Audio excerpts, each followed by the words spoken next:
Happy Saturday from a very chilly New Bedford, Massachusetts. 9 degrees. It's going to warm up to about 12. Looking forward to that. I know I'm going to catch a lot of heat for this video. I'm expecting it.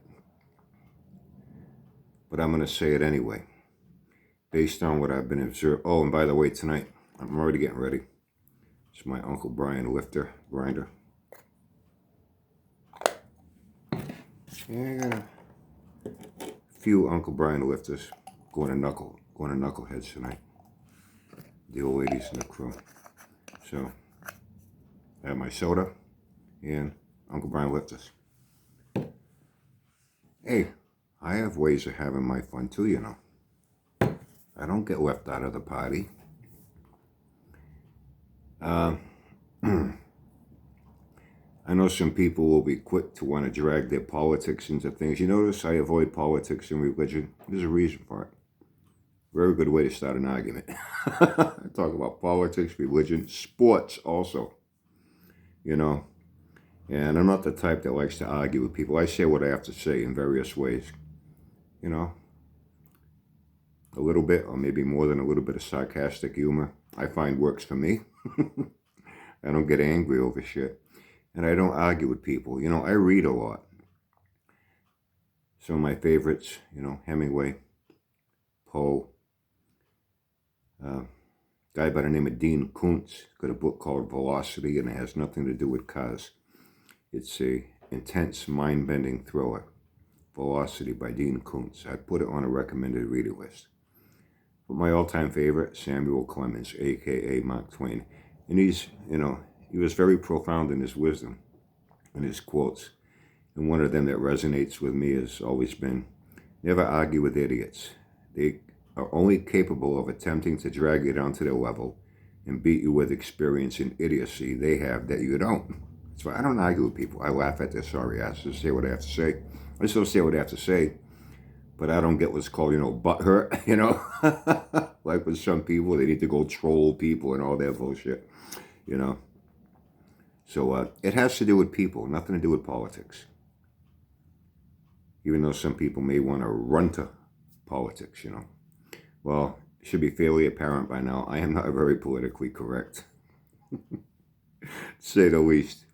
I don't take sides. I'm an independent. I have voted for both sides with people in the course of my life based on what I feel is the best person that's able to do the job in areas when it comes to, you know, rights, you know, fair wages for workers, healthcare, education, areas that I feel are important. And there are people on both sides of the aisle that feel that these things are just as important as I do. And if one of them are running for an office I feel can be very influential, whether it's at the state level, at the federal presidential level, these are the people I will vote for. You do what you want, I do what I want. I don't tell people who to vote for. I don't get involved in any political discussions with anybody. And I could, easily. I have a lot of insight in politics. My cousin here, Antonio Cabral, my cousin Tony, he lives in the West End. He's been our congressman here since like the mid-90s. Very good friend. We go back about almost 30 years. Mark Montigny, Senator Mark Montigny. He lives close by here, down on the Fort.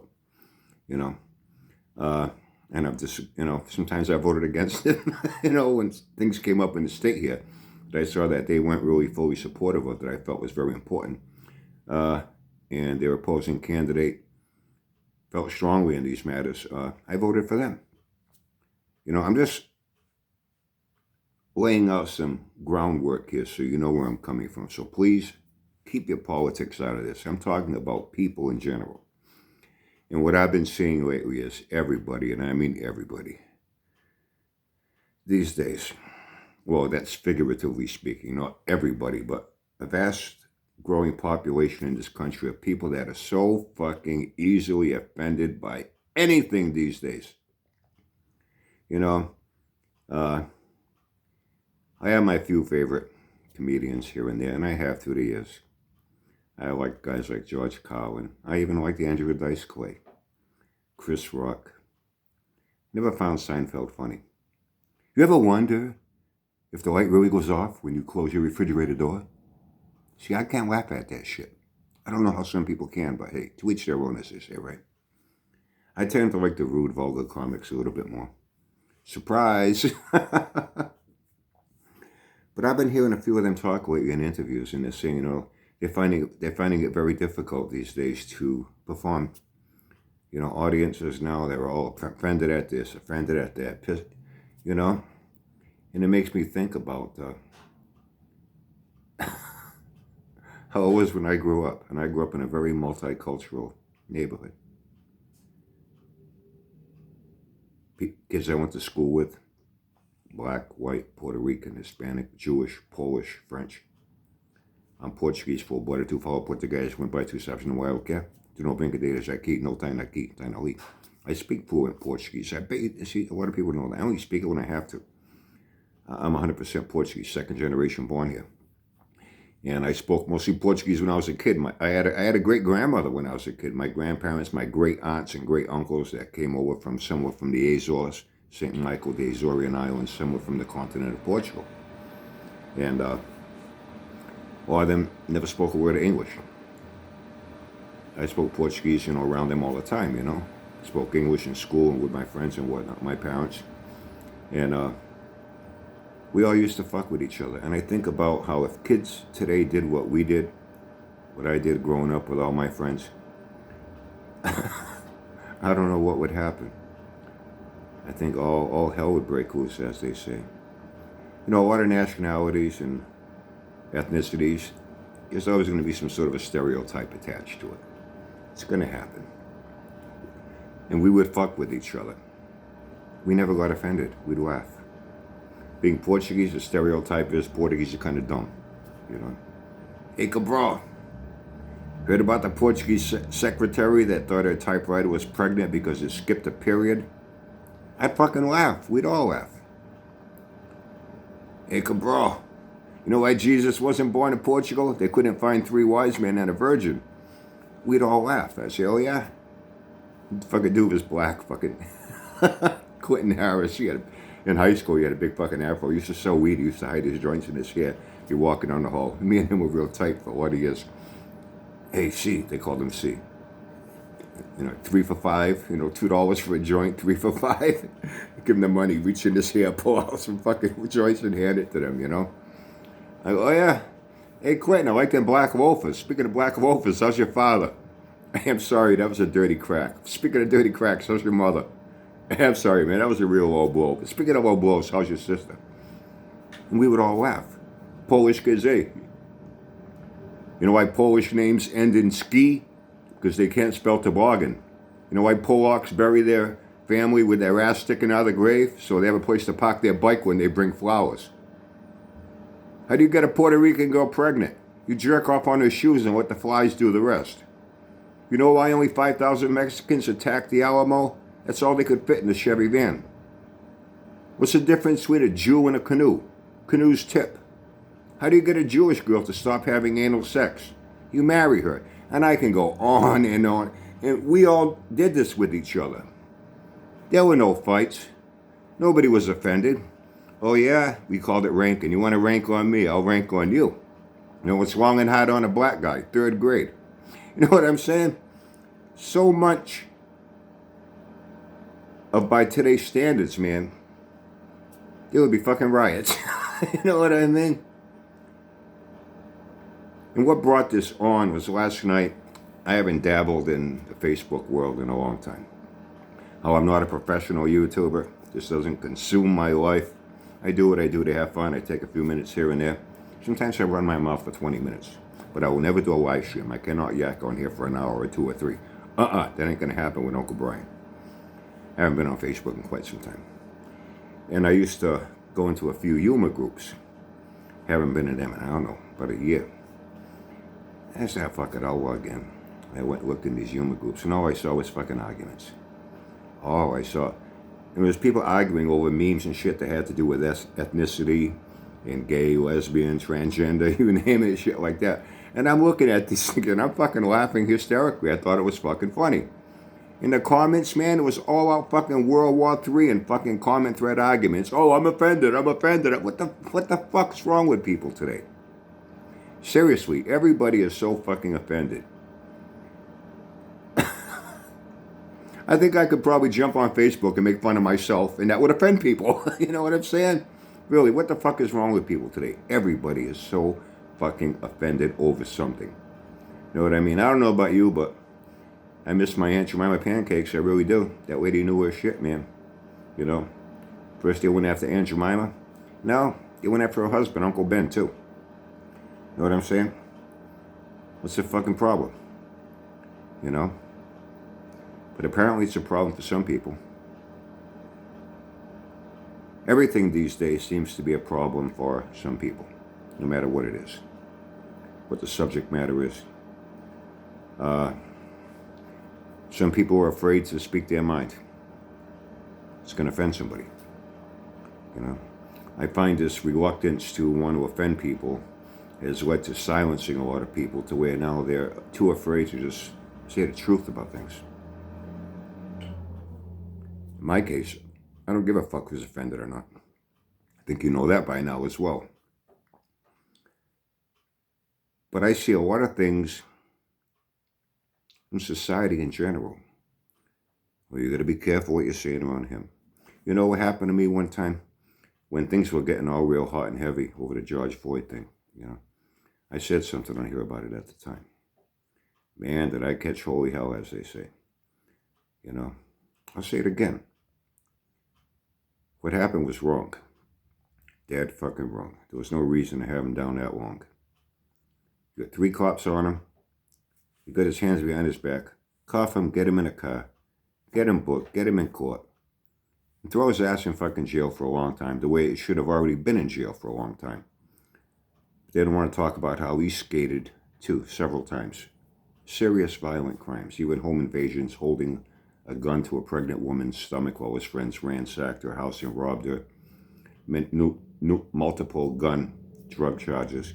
He was a violent, lifelong criminal with a rap sheet as long as your fucking arm. You know? The only reason the cops showed up was because he was committing a crime once again, all fucked up, jacked up on fentanyl, trying to pass counterfeit money, pistol whips, store clerk, cops get called. If he hadn't done that, the cops would have never showed up. You know, he played the active role in getting the ball rolling in that situation. Cops come along, you know. I'm glad they got convicted. I really am. What they did was dead wrong. But the problem I had was making this guy a national fucking hero. This guy had a funeral bigger than fucking Elvis or a president. Statues honoring him. You know. I think they picked the wrong person to be the face of Black Lives Matter. I think they picked the wrong person. It was a black woman that was minding her own business, sitting at home. Cops busted in because they had the wrong address and a fucking warrant. Fucking shot her and killed her. There were many other minority people that were killed senselessly, needlessly by some racist cops. And just some stupid-ass dumb fuck cops that shouldn't have ever been on a police department. I'm glad now they're being charged the way they should, as a regular civilian would, for committing the same crime, committing the same murder. I'm glad it's finally changing in that area. I think it needs to go a little further, you know. But making George Floyd a national hero really went up my ass sideways, I'll tell you right now. You know. It bothers me, it really does. I'm being honest, whether you like hearing this or not. Oh, see, I was called a racist when I did this. It's going back around the time that happened. I was called a racist because I wasn't supporting the George Floyd Memorial, elevating him to a plateau of greatness, you know.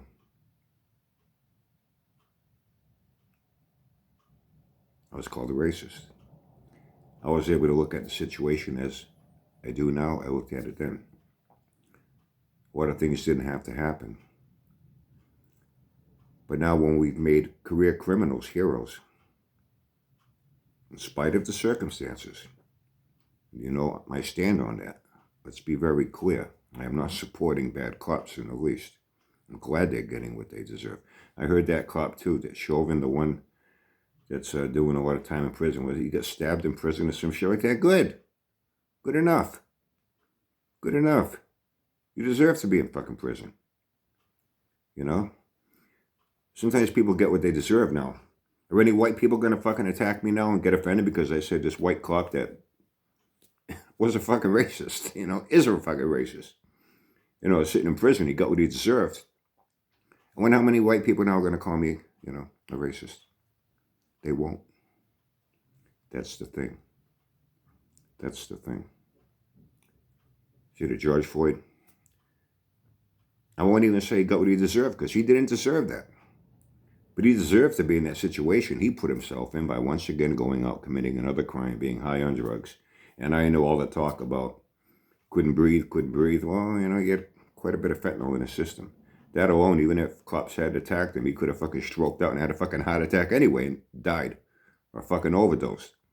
The guy was a walking train wreck.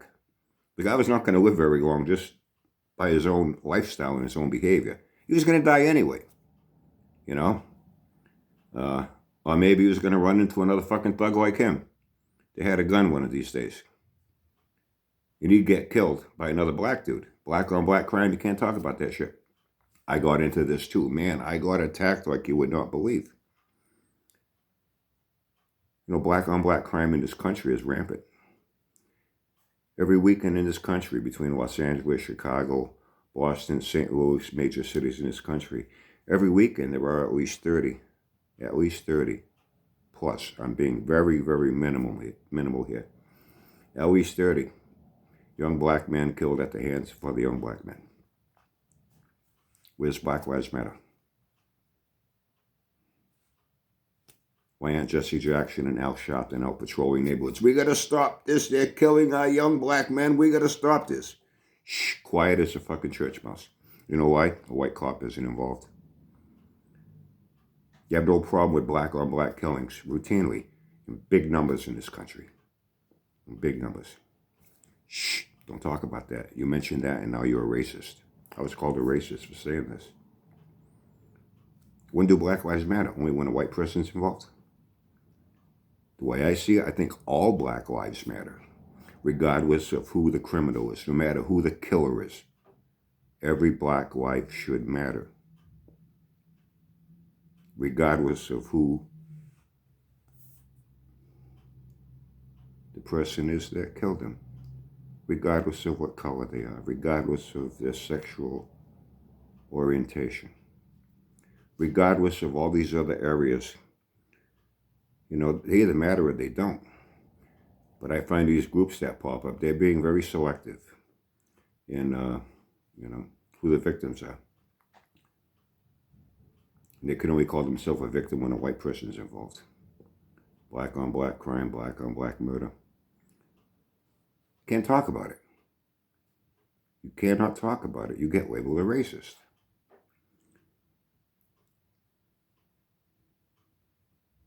Because it offends people. Have I offended anybody this morning? If I did, that's too fucking bad. I just said the truth about how I feel about things. Always have, always will. And I'm not like some people that are reluctant to talk about it. I sleep okay at night. I joke around about how I get called names here. I put that community up. I was called an asshole again by a pickle snipper. I had to set the record straight. I'm not an asshole. I'm a hemorrhoid. The reason I'm a hemorrhoid is because hemorrhoids are what irritate assholes. And I seem to irritate quite a few assholes on here. And I'm no proctologist, but I know an asshole when I see one, okay? So anyway, that's about it for my Happy Saturday video. This was kind of fresh on my mind from what I saw on the internet last night. And once again, man, people with hurt feelings and butt hurt. And man. I'm like, what the fuck, man? People can't even have fun anymore. People can't even laugh and joke about things anymore. It's actually hurting the careers of comics that having a hard time getting booked, where once upon a time they were booked routinely. We got a few local comedy clubs around here. And the guys struggle. They're like, what can I talk about? You're always going to get a heckler or two here or there. That's to be expected. But now it's like you can't talk about gays, you can't talk about black, you can't talk about this, you can't talk about Mexicans, you can't talk, you know? I knew another good Mexican joke too, come to think of it. Right now it slipped my mind. Okay, I'll end with this, okay?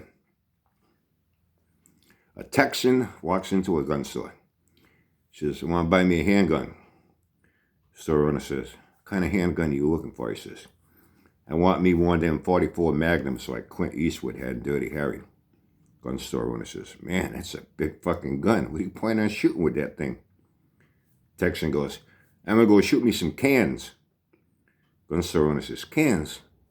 What kind of cans?"